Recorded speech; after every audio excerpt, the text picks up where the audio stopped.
Bulletin की शुरुआत इस वक्त एक बड़ी खबर के साथ और बड़ी खबर राजधानी भोपाल से आ रही है। कांस्टेबल और हेड कांस्टेबल के लिए एक रात भरी खबर है।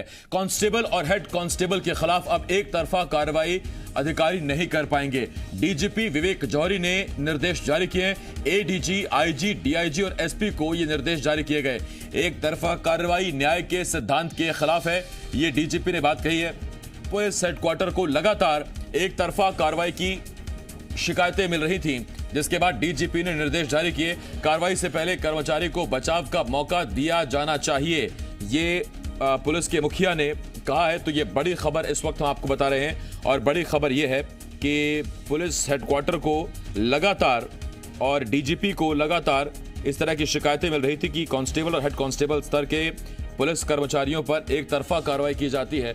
शिकायत आने पर फौरन उन पर कार्रवाई की जाती है बिना उनका पक्ष जाने। और ऐसे में डीजीपी ने कहा है कि यह तर्क संगत नहीं है, न्याय संगत नहीं है, इसीलिए कर्मचारियों को उनकी सफाई देने का मौका उन्हें जरूर मिलना चाहिए। हरीश दिवेकर, जी मीडिया संवाददाता, इस वक्त इस बड़ी खबर पर हमारे साथ जुड़ रहे हैं। हरीश, बात यह नहीं है कि एक तरफा कार्रवाई क्यों की जा रही है।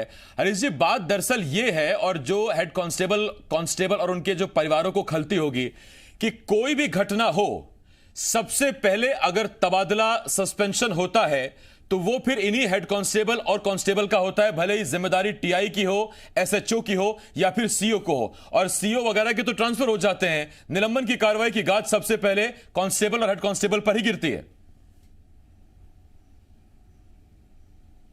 हाँ से बिल्कुल आप सही कह रहे हैं। अमूमन घटनाओं में यही देखने में आया कि जब भी कोई कार्रवाई होती है तो हमेशा छोटे मैदानी कर्मी, पुलिसकर्मी की बलि ले ली जाती है, उसे निलंबित कर दिया जाता है, सेवा से बर्खास्त कर दिया जाता है और उसकी सुनवाई फिर कहीं नहीं होती। और जो पुलिस मैनुअल कहता है, यदि एसपी ने सेवा से बर्खास्त कर दिया तो फिर उसकी सुनवाई कहीं नहीं होगी, सीधे डीजीपी पे होगी। आईजी ने बर्खास्त कर दिया, सुनवाई सीधे डीजीपी पे होगी। और डीजीपी यदि समय रहते सुनवाई नहीं करते, उनके पास समय नहीं है, तो फिर उसको न्यायालय में भी न्याय नहीं मिलता। Police manual, police service rule जो भर्ती है, नियम है, उसके अंदर साफ तौर पर लिखा है। तो ऐसे में उनके साथ अन्याय होता है। और ऐसे में जो लगातार जो अभी घटनाएं आ रही है, कई पुलिसकर्मी सेवा से बर्खास्त हो गए, फिर न्यायालय को चक्कर काट रहे हैं, लेकिन पुलिस भर्ती नियम जो बोलता है उसके अनुसार वो कोई कार्रवाई एक्शन नहीं ले सकते। तो कहीं ना कहीं प्रताड़ना हो रही थी। और ये बात लगातार पुलिस मुख्यालय को और जो नेताओं को, गृह मंत्री को बराबर पत्राचार ज्ञापन के माध्यम से दी जा रही थी कि वो दिन रात मैदान में डटे रहते हैं और अपनी जान जोखिम में डालते हैं और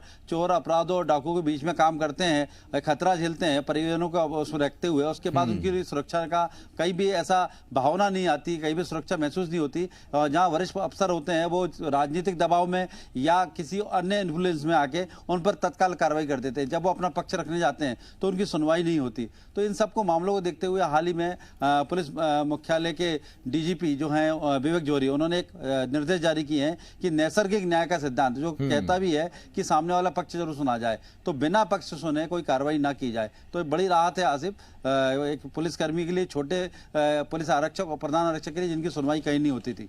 जी आसिफ जी, क्या इसमें बड़े अधिकारियों की तरफ से हरीश जी तर्क दिया जा सकता है कि इसमें फिर कहीं व्यवस्था ये ना हो जाए कि फिर लगातार चिट्ठियां या सीधी रीच कांस्टेबल या हेड कांस्टेबल डीजीपी स्तर तक बनाने की कोशिश करें? जी, ऐसा नहीं होगा। जो पुलिसकर्मी, अभी क्या होता है, एक नोटिस दिया जाता है कि आपको सेवा से बर्खास्त किया जाता है और आपकी जो सिविल आचरण नियम है उसका उल्लंघन किया आपने, उसके बाद को सुनवाई, अपील जो है डीजीपी के पास होती है।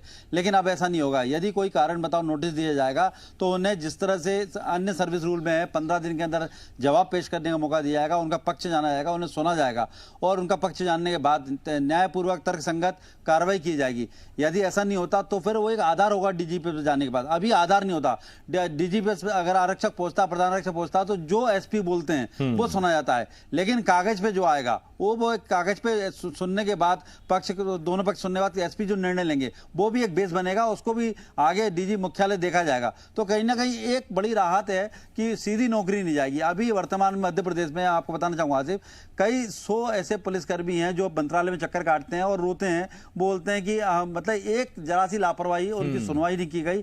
अब पुलिस मुख्यालय में सुनवाई होना है तो डीजीपी के पास समय नहीं है, चूंकि पुलिस मुख्यालय में एक सिपाही की क्या आप समझ हैसियत होती है, वो किस तरह पुलिस मुख्यालय में आता है और वहां पर बड़े बड़े अफसर बैठे होते हैं, जब वो अपने पुलिस एसपी पुलिस अधीक्षक के सामने ढंग से खड़ा नहीं हो पाता तो वहां किस तरह खड़ा होगा, तो उसकी सुनवाई किस तरह होगी। या तो मुलाकात नहीं होती, मिलने का समय नहीं मिलता तो नहीं मीटिंग है, तो वो कई मिला चक्कर खा के धक्के खा के हैरान परेशान होकर नौकरी से हाथ धो बैठता है। लेकिन ये बड़ी एक तरह से विवेक जोरी डीजीपी की बड़ी पहल है और उनके लिए रात भरी खबर है कि अब जिले में जो अफसर उन पर कार्रवाई करेंगे वो सुन सकेंगे और एक कागजी कार्रवाई होगी जो बेस बनेगा आगे तक की सुनवाई के लिए। आसिफ, बहुत शुक्रिया इस तमाम जानकारी के लिए हरीश जी।